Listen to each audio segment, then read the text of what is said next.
샬롬, 이동춘 목사입니다. 오늘도 여러분의 삶이 주님의 평안으로 가득하시길 기원하며 하나님의 말씀을 나누겠습니다. 오늘 주시는 말씀은 요한복음 7장 25절에서부터 52절까지의 말씀입니다. 이 말씀 중에 43절과 44절을 읽겠습니다. 예수로 말미암아 무리 중에서 쟁론이 되니 그 중에는 그를 찾고자 하는 자들도 있으나 손을 대는 자가 없었더라. 아멘. 요한복음 7장 25절로부터 52절의 말씀을 본문으로 잡는 것이 아닙니다. 잡히는 것입니다. 라는 제목으로 요한복음 31번째 시간의 말씀을 나누도록 하겠습니다. 착각은 자유다라는 말이 있죠. 또 떡줄 사람은 생각하지도 않는데 김칫국부터 마신다는 말도 있습니다. 혼자 북치고 장구친다는 말도 있어요. 그러면 이 세 말의 공통점은 무엇일까요? 상대방의 생각이나 의도도 모르면서 아는 것처럼 말하고 행동하는 것입니다. 예의라는 면에서 보면 이것은 대단한 결례입니다. 혹시 상대의 인격에 손상을 주는 태도라면 더욱 문제가 되지요. 이러한 태도는 일반적으로 소통의 부재 혹은 소통의 무시로 인해 나타납니다. 그렇다면 어째서 소통의 부재가 생길까요? 무엇 때문에 소통의 무시가 생길까요? 이유는 많을 것입니다. 그중 주목하고 싶은 것은 교만입니다. 상대를 얕잡기에 나타나는 태도인 교만입니다. 상대를 하소라고 여기기에 상대와 소통하는 것을 소홀히 하거나 무시하는 것입니다. 예수님을 도무지 이해할 수 없는 사람들의 대부분이 예수님과 소통해 본 적이 없거나 소통을 소홀히 했던 사람들입니다. 그러니 소통이 없는데 무슨 이해가 있을 수 있었겠습니까? 오늘 본문에서 이 사실을 꽤 깊게 읽을 수 있습니다. 아직 때가 차지 않았기에 자신의 모든 것을 드러내시지는 않았지만 예루살렘 성전에서 하나님 나라는 가르치셨습니다. 그런데 말씀을 들은 사람들이 당황하였습니다. 글 배운 적이 없는 것으로 알고 있는데 예수님께서 유창하게 글을 읽을 뿐만 아니라 글의 뜻을 유창하게 풀어내시는 것을 보고 당황하였습니다. 그들의 당황하는 반응은 다양하였습니다. 어떤 이들은 예수님을 미친놈이라고 하였습니다. 20절에 보면 예수님께 당신은 귀신이 들렸도다 라고 하는 이들을 볼 수 있습니다. 어떤 이들은 예수님을 가짜 또는 사기꾼이라고 하였습니다. 25절에서부터 27절입니다. 예루살렘 사람 중에서 어떤 사람이 말하되 이는 그들이 죽이고자 하는 그 사람이 아니냐? 보라 드러나게 말하되 그들이 아무 말도 아니하는도다. 당국자들은 이 사람을 참으로 그리스도인 줄 알았는가? 그러나 우리는 이 사람이 어디서 왔는지 아노라. 그리스도께서 오실 때에는 어디서 오시는지 아는 자가 없으리라 하는지라. 이 말의 의미가 무엇일까요? 그리스도가 어디서 오는 것을 알 수 있는 사람이 없는데 그리스도라고 하는 이 사람은 어디서 왔는지를 우리가 안다. 그러니 이 사람은 그리스도가 아니다. 가짜다. 사기꾼이다. 이런 뜻입니다. 어떤 사람들은 예수님을 죽어도 마땅한 자로 여겼습니다.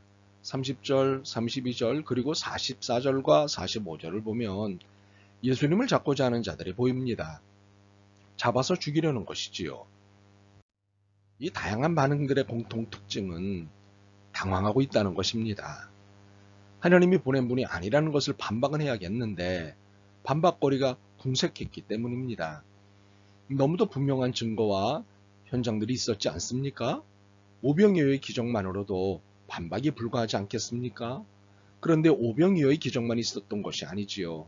물로 포도주를 만든 가나 혼인집의 기적, 38년 된 불치병 환자를 고친 기적, 무리를 걸으신 기적 등 예수님이 그리스도임을 증거할 기적들은 차고 넘치기에 반박은 불가한 것입니다. 그렇게 예수님을 미치광이라고 몰아붙이기는 해도 민망했던 것입니다. 예수님을 가짜요 사기꾼이라고 몰아붙이지만 얼굴이 화끈거렸던 것입니다. 예수님을 죽여 마땅한 자라고 몰아붙이지만 소리만 컸지 속은 초래했던 것입니다. 당황하고 있었던 것이지요. 그런데 이들은 왜 이러한 태도를 취했을까요? 예수님을 진정으로 알려고 하지 않았기 때문입니다. 특히 예수님의 말씀에 경청하지 않았기 때문입니다. 예수님의 기적의 행위를 자신들의 선입견으로 걸러본 것이지요. 또한 예수님이 전하시는 하나님 나라의 말씀을 자신들의 편견으로 걸러들은 것입니다.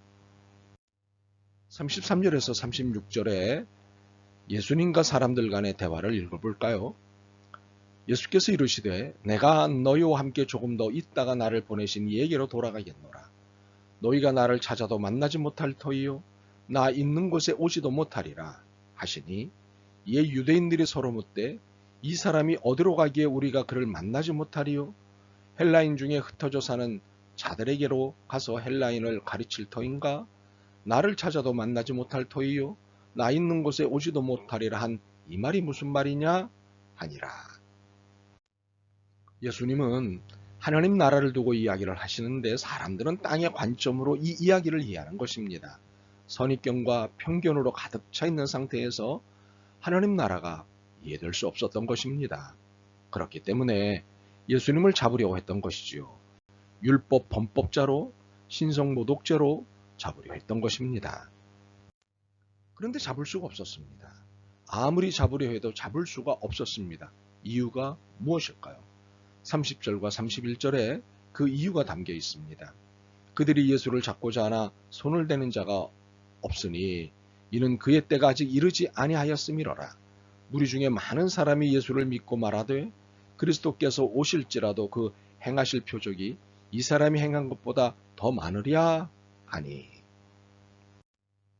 이것의 근본적인 이유는 아직 때가 되지 않았기 때문입니다.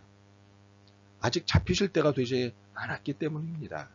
그러므로 아무리 애써도 예수님을 잡을 수 없습니다. 그리고 이것의 부수적인 이유는 많은 사람들이 예수님을 믿기 때문입니다. 사실 여론이 예수님을 대적하는 여론만 있었던 것은 아닙니다. 예수님을 믿는 상당한 여론이 있었습니다. 이처럼 예수님을 미치광이 가짜, 사기꾼, 죽여야 할 자로 소리를 지르는 사람들만 있었던 것이 아닙니다. 예수님을 믿는 사람들이 생겼습니다. 예수님을 선지자로 그리스도로 믿는 사람들이 생겼지요.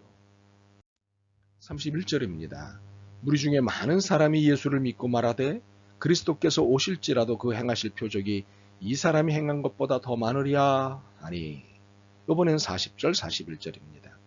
이 말씀을 들은 무리 중에서 어떤 사람은 이 사람이 참으로 그 선지자라 하며 어떤 사람은 그리스도라 하며 어떤 이들은 그리스도가 어찌 갈릴리에서 나오겠느냐. 이 사람들은 예수님을 잡으려는 사람들 중에 있으면서도 예수님을 잡는데 동의하지 않는 사람들입니다. 이들은 예수님을 믿었습니다. 어쩌면 이들도 예수님의 말씀에 당황했을 것입니다. 그러나 이들은 예수님의 말씀과 행위들을 차분하게 곱씹고 따져보았던 것입니다. 선입견과 편견을 내려놓고 묻고 따지고를 했습니다. 그리고 결론을 냈습니다. 예수는 그리스도다. 예수님을 믿자, 따르자. 그렇습니다. 묻고 따져보면 예수님은 그리스도이십니다. 그리스도가 사람이 되신 예수님이십니다. 이 묻고 따짐의 미학을 멋지게 제시한 사람은 니고데모입니다. 우리가 3장에서 만났던 그 니고데모입니다. 사람들이 하나님 나라를 보여주시는 예수님을 알아보지 못하자 답답함을 견디지 못하고 나섰던 것입니다. 선입견과 편견으로 예수님을 바라보는 사람들 앞에 나선 것이지요. 50절과 51절입니다. 그 중에 한 사람 곧 전에 예수께 왔던 니고데모가 그들에게 말하되 우리 율법은 사람의 말을 듣고 그 행한 것을 알기 전에 심판하느냐? 니고데모는 유대인 중에서 가장 강력한 율법파인 바리새파 사람이었습니다. 게다가 당대 최고의 정치 권력기관인 사내들인 공회의 의원이기도 했습니다. 로마 제국은 많은 점령지를 쉽고 효과적으로 통치하기 위해 점령지의 상황에 맞게 그곳에 지방자치정부를 허용하였죠. 이러한 로마의 정책의 편승에 만들어진 것이 바로 사내들인 공회였습니다. 유대인들의 최고기관인 사내들인은 총 71명으로 구성되었는데 그중 한 명이 니고데모였습니다. 이처럼 중앙정치의 한복판에 있는 그였습니다. 그런 그가 자신의 정치적 생명에 위험을 가져올 수도 있는 행동을 합니다. 왜 그랬을까요? 진리를 만났고 진리 안에 살게 되었기 때문입니다. 영원한 생명을 만났고 영원한 나라 안에서 살게 되었기 때문입니다. 진리와 영생의 눈으로 선입견과 편견에 사로잡혀 예수님을 오해하고 곡해하는 사람들을 보니 너무나 답답했던 것입니다. 그래서 더 이상 침묵할 수가 없었습니다. 정치적 위협을 무릅쓰고 앞에 나선 것입니다. 먼저 당사자의 말을 들어보고 그가 무슨 일을 하는지 알아보고 나서 사람의 죄를 판결하는 것이 우리 율법에 맞지 않습니까? 니고데모의 말인즉 들어보고 알아보고 물어보고 따져보고 난 후 신중하게 판결하는 것이 율법의 정신이고 태도가 아니냐고 반문했던 것입니다. 예수님이 24절에 말씀하신 것처럼 외모로 판단하는 것이 아니라 공의로 판단하는 것이 율법의 정신이고 태도가 아니냐는 반문이었습니다. 이들은 선입견 없이 들어보고 알아보고 물어보고 따져보고 난 후 신중하게 정리하는 것이 아니라 선입견으로 몰아붙였던 것입니다. 52절입니다. 그들이 대답하여 이르되 너도 갈릴리에서 왔느냐? 찾아보라. 갈릴리에서는 선지자가 나지 못하느니라 하였더라. 이러한 태도는 이미 주입된 편견으로 판단하는 것이지요. 사람들은 예수님을 잡으려고 했습니다. 이유는 예수님이 미치광이로 가짜로 사기꾼으로 보였기 때문입니다. 그래서 꼭 죽여야 할 자로 판단했기에 잡으려고 했습니다. 그런데 잡을 수가 없었습니다. 아직 때가 되지 않았기 때문입니다. 때가 되기 전까지는 어느 누구도 예수님을 잡을 수 없습니다. 그런데 사람들은 잡으려고 했습니다. 바로 이것이 사람들의 착각이었습니다. 소통의 부재 혹은 소통의 무시로 인해 문제가 발생한 것입니다. 제대로 들어보지도 묻지도 따지지도 않은 상태에서 예수님을 판단했기 때문입니다. 그래서 잡으려고 했던 것이지요. 그러나 오히려 예수님이 우리의 삶과 시간을 찾고 계십니다. 하나님의 때에 의해 모든 역사가 이루어진다는 것이 이 뜻입니다. 그러므로 우리가 예수님을 잡는 것이 아니라 오히려 잡히는 것입니다. 우리의 삶과 시간이 예수님께 잡혀 사는 것입니다. 그러므로 감히 내 삶이니 내 시간이니 하는 것은 교만입니다. 오늘 이 시간부터 여러분의 삶과 시간이 예수님께 잡혀 있다는 것을 아셨으면 좋겠습니다. 내 인생 내 것이라는 착각에서 벗어나셨으면 좋겠습니다.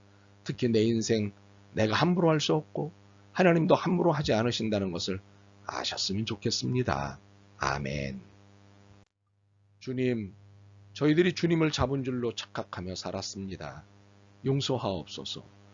주님이 저희를 잡아주시니 고맙습니다. 내 시간이 아니라 주님의 시간이십니다. 내 인생이 아니라 주님의 인생이십니다. 모든 것이 주님의 것입니다. 예수 그리스도의 이름으로 기도드립니다. 아멘. 오늘도 여러분의 믿음과 삶을 응원합니다. 사랑합니다.